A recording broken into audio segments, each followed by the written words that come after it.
તો આપણે બનાવવાની શરૂઆત કરશું. તો 1 વાટકો સિંગદાણા લીધા છે અને શેકી અને ફોતરા કાઢી લીધા છે અને આદુ ને મરચાં લીધા છે. આ બંનેને આપણે અલગ અલગ મિક્સરમાં કાઢી લઈશું. પહેલાં આપણે સિંગદાણા મિક્સરમાં કાઢી લઈશું.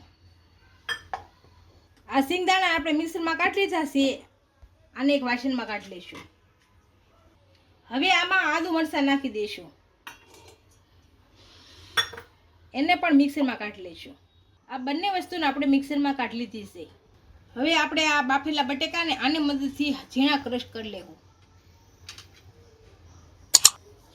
આવી રીતના કરવાના એટલે ગાંઠા ન રહે. બટેકાને આપણે ક્રશ કરી લીધા છે. આને સિંગદાણા ભૂકા ભેગા નાખી દઈશું.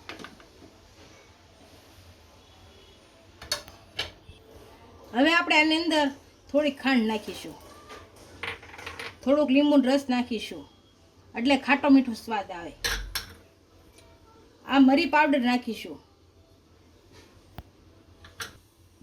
હવે આપણે આની અંદર હંસળ પાવડર નાખીશું. હવે આની અંદર આપણે સિંધવ નમક નાખીશું. થોડાક સફેદ તલ નાખીશું. જો તમે ખાતા હોય તો તલ નાખવાના, નકર તલ નહીં નાખવાના. હવે આપણે આની અંદર લીલા ધાણા નાખીશું. રાજગરાનો લોટ થોડો થોડો નાખી અને લોટ બાંધી દઈશું. થોડોક જ નાખીશું પહેલાં અને ભેળવી લઈશું. ભેળવતા જઈશું અને થોડો થોડો નાખતા જઈશું.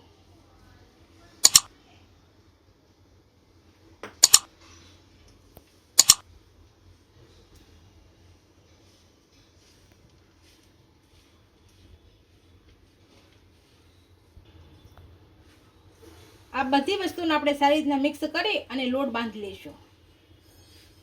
આપણો લોટ સારી રીતના બાંધી લીધો છે. હવે આને ટીકી વાળી લઈશું. જો આમ થોડોક લોટ લેવાનો, પછી પેલા આમ ગોળ ગોળ લુવો કરવાનો. એટલે આપણે હળવું હળવું ઓલી કરવાની એટલે ફાટે નહીં. આવી રીતને આમ કરવાની. પછી સના થોડા તલ લગાવી દેવાના. થોડી ટીપી નાખવાની એટલે તલ આપણા સારી રીતના સોટી જાય. આમ બધી આ રીતે વાળી નાખશું. આપણે બધી ટીકી આપણે વાળી લીધી છે અને આપણું તેલ ગરમ થઈ ગયું છે. આને હવે તળી લઈશું.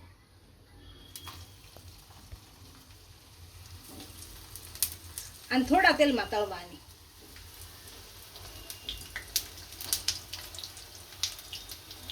આ રીતે બધી તળી લઈશું. ઉતાવળ નથી કરવાની, ફેરવવાની, આપણે તળાવા દેવાની છે.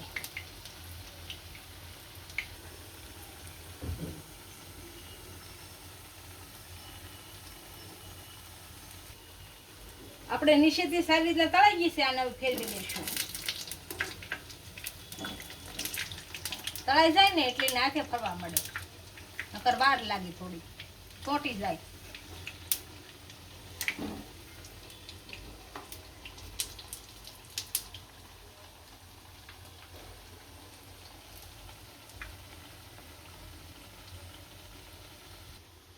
આપણે બંને સાઈડથી વડા તળાઈ ગયા છે. આને કાઢી લઈશું.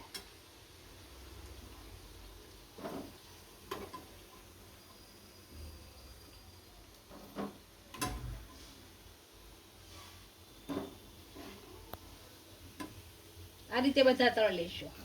આપણા ફરાળી વડા તૈયાર થઈ ગયા છે. એને એક ડીશમાં સર્વ કરી લઈશું.